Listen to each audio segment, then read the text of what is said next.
ఎంత బాగుందో తెలుసా. గడ్డి అంతా మొత్తం బాబాయి, అదంతా మొత్తం ఎదిరి ఎదిరి సైడ్లకి అయ్యి బాబాయ్.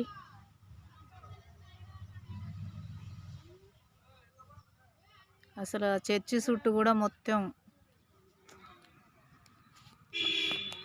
ఆయన ఇంకొక రౌండ్స్ వేసేది ఉంటే అసలు ఎంత అందంగా ఉండు. ఎక్స్ట్రా డబ్బులు ఇస్తానన్నా కూడా వేయలేదు అసలు, ఆడి వరకే వేసేసిండు.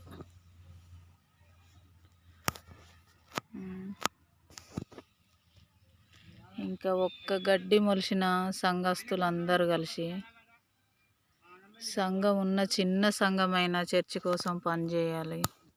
దేవుని కోసం మనం ప్రయాసపడాలి.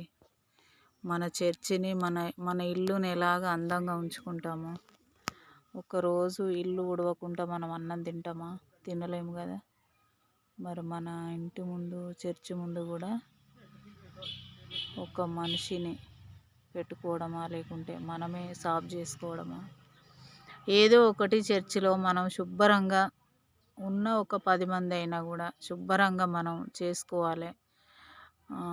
వర్షం పడ్డప్పుడా, వర్షం పడనప్పుడా, ఎప్పటిదప్పుడు ఒకటి మొలవగానే తల ఒక్క చెయ్యేసుకుంటే ఇంత మనకు ఇబ్బంది పడకుండా మనం ఉంటాము. మనం ఆరాధన రాకుండా చర్చికి రావాలంటే భయము, పాములు, తేళ్ళు. ఈ భయానికి భయపడి ఆరాధన ఆగిపోతుంది. మనం స్త్రీలము అందరం కలిసి దయచేసి ఏమనుకోవద్దు, ఎవ్వరేమనుకోవద్దు, ఎవ్వరు బాధపడద్దు. మన ఇల్లు ఎలా శుభ్రంగా ఉంచుకుంటామో మనం చర్చి కూడా అలాగే శుభ్రంగా ఉంచుకోవాలని అందరినీ రిక్వెస్ట్ చేస్తున్నా. ప్లీజ్ ప్లీజ్ ప్లీజ్ ఎవరు బాధపడద్దు. చేతగాకున్నా నేనైనా కూడా ఆ పని చేయవలసిందే వంగబడి. ఎవరైనా దేవునిలో తక్కువనే. మనకు డబ్బు ఉండవచ్చు, ధనం ఉండవచ్చు, బంగారం వెండి తులాలు తులాలు వెండి ఉండవచ్చు, బంగారం ఉండవచ్చు, కట్టలు కట్టలు డబ్బులు ఉండవచ్చు, ఎకరాలు ఎకరాలు, ఒక్కొక్కరికి 5-6 ఎకరాల ఆస్తి, 4 ఎకరాలు ఉన్నదని, 5 ఎకరాలు ఉన్నదని, నేను అంతున్నా అని ఫీలింగ్స్ ఇంట్లో కూర్చొనే ఫీలింగులు రాకుండా వచ్చిన వ్యక్తులు ఒక అర ఎకరం చర్చి ముంగట సాఫ్ చేసుకొని పరిస్థితి ఈ ఊరు, ఈ గ్రామం కరెక్ట్ లేదంటే చర్చికి వచ్చిన వాళ్ళు కూడా కరెక్ట్ లేరు. మరి ప్రయాసపడి చేయడం, మనం భారం కలిగి సువార్త భారం మనం భుజాల మీద వేసుకొని మనం నడవాలి. ఇంకా వేరే వ్యక్తులను నడిపించాలి. మనం మాట్లాడే మాట తీరు కూడా మనం గలీజు మాటలు రాకుండా ఇంట్లో ఒక రకంగా, బయట ఒక రకంగా, చర్చిలో ఒక రకంగా, ఫంక్షన్లకు పోయిన కాడ ఒక రకంగా, ఇవన్నీ చేయకుండా ఒకే కుటుంబం బిడ్డలు ఎలా ఉంటారు, ఒక తల్లికి పుట్టిన పిల్లలు ఎలా ఉంటారు, అలాగా ఉండడానికి ప్రయత్నించండి, ఉండండి. అలాగే మేము లేకున్నా ఈ చర్చి ఒక్క గడ్డి కూడా మళ్ళీ మొలచడానికి లేదు.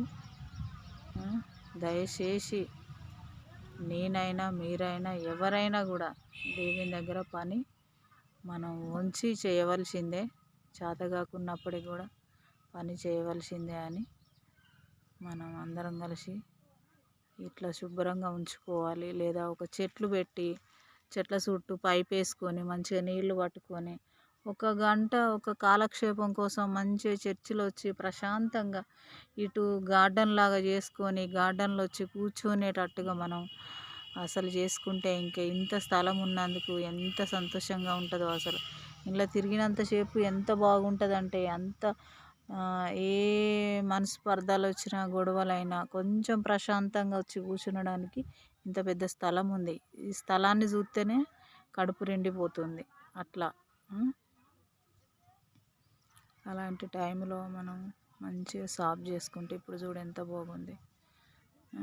అసలు చూస్తూ ఉంటే ఎంత అందంగా ఉంది చర్చి. నాకైతే చాలా గడ్డిని చూసినప్పుడు చాలా బాధేసింది. దేవా ఏంది నేను చేయలేని పరిస్థితిలో ఉన్నా, ఏం చేయాలి దేవా అన్నప్పుడు నా కొడుకు మెసేజ్ ద్వారా మరి నాకు నన్ను ఇదంతా సాఫ్ చేయమని మాట్లాడినప్పుడు నేనేం మాట్లాడలే ఇంకా. సరే అని ఒప్పేసుకున్నాను. ఒప్పుకున్న పనులు మనం ఒప్పందం ప్రకారంగా జీవించాలి. ఒప్పుకున్న పనులు మనం అవి చెయ్యాలి, నెరవేర్చాలి. అప్పుడే మనశ్శాంతి, మనసుకు నెమ్మది కలుగుతుంది. ఒప్పుకొని వదిలిపెట్టడం కాదు. ఒప్పుకున్నప్పుడు కరెక్ట్గా చెయ్యాలి, నెరవేర్చాలి. అది పూర్తి చేసేంత వరకు కంటి మీద కులుకు కూడా ఎవరికి ఉండకూడదు. చర్చి వాళ్ళందరికీ నా ఒక మనవి, ఎవరేమనుకోవద్దు. ఇంత మంచి స్థలం మరి మనకు ఉంది, దాన్ని మనం ఉపయోగించుకోకపోతున్నాము. అసలు ఇంత పెద్ద స్థలం కూడా ఎవరికి ఊర్లో కూడా లేదు. చాలా పెద్ద స్థలం ఇది. దేవుడు మనకు గొప్ప స్థలాన్ని ఇచ్చినప్పుడు మనం పనికి మాలినోళ్ళలాగా ఉంటున్నాం. మరి ఎంత బాగుంది అసలు చర్చి ముంగట. చాలా సాఫ్ చేసినాక అయితే నాకు ఎంత సంతోషం అంటే, అసలు చాలాసేపు ఇక్కడ కూర్చుండి వీడియో తీసుకుంటా. నేను ఒక బాధపడుతూ నేను మాట్లాడుతున్నా. మనం చేస్తేనే ఏదన్నా అందంగా ఉంటుంది. కష్టపడాలి ఆత్మల కోసం, చర్చి కోసం. నేల మీద పెరుగుతున్న గడ్డి కూడా మొలవకుండా దేవుని చిత్తం అయితే చర్చి కట్టి మంచిగా